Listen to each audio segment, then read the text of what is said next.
Sevens football അസോസിയേഷന്റെ ഇരുവിഭാഗവും പരസ്പരം പോരടിച്ച് സ്വയം കുളം തോണ്ടുന്നു. മലപ്പുറത്ത് 2 കിലോമീറ്ററിനുള്ളിൽ 2 സെവൻസ് ഫുട്ബോൾ ടൂർണമെന്റുകളാണ് ഒരേ സമയത്ത് നടക്കുന്നത്. KM ലെനിൻ പ്രസിഡന്റായ വിഭാഗത്തിന്റേത് MSP ഗ്രൗണ്ടിലും മുഹമ്മദ് ചെറൂട്ടി പ്രസിഡന്റായ വിഭാഗത്തിന്റേത് മേൽമുറിയിലുമാണ് ടൂർണമെന്റുകൾ അരങ്ങ് തകർക്കുന്നത്. ഇത് കളക്ഷനുകളെ സാരമായി ബാധിക്കുന്നതായാണ് റിപ്പോർട്ട്. മുൻപ് ഒരു സംഘടനയായിരുന്നപ്പോൾ 10 കിലോമീറ്ററിനുള്ളിൽ 2 ടൂർണമെന്റുകൾ അനുവദിച്ചിരുന്നില്ല.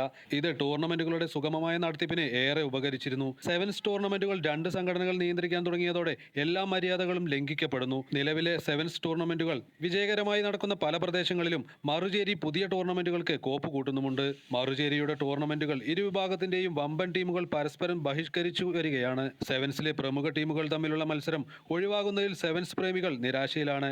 ഇത് സെവൻസിൽ നിന്ന് ഫുട്ബോൾ പ്രേമികൾ അകലാൻ കാരണമാകുന്നു. സംഘടനയുടെ ഇരുവിഭാഗവും തമ്മിലുള്ള കൊമ്പുകോർക്കൽ സെവൻസ് ടൂർണമെന്റുകളുടെ നാശത്തിന് വഴിവെക്കുമെന്ന് ചൂണ്ടിക്കാണിക്കപ്പെടുന്നു. ഇത്തരം സ്പോർട്സ് വാർത്തകൾക്കായി പേജ് ഫോളോ ചെയ്യൂ.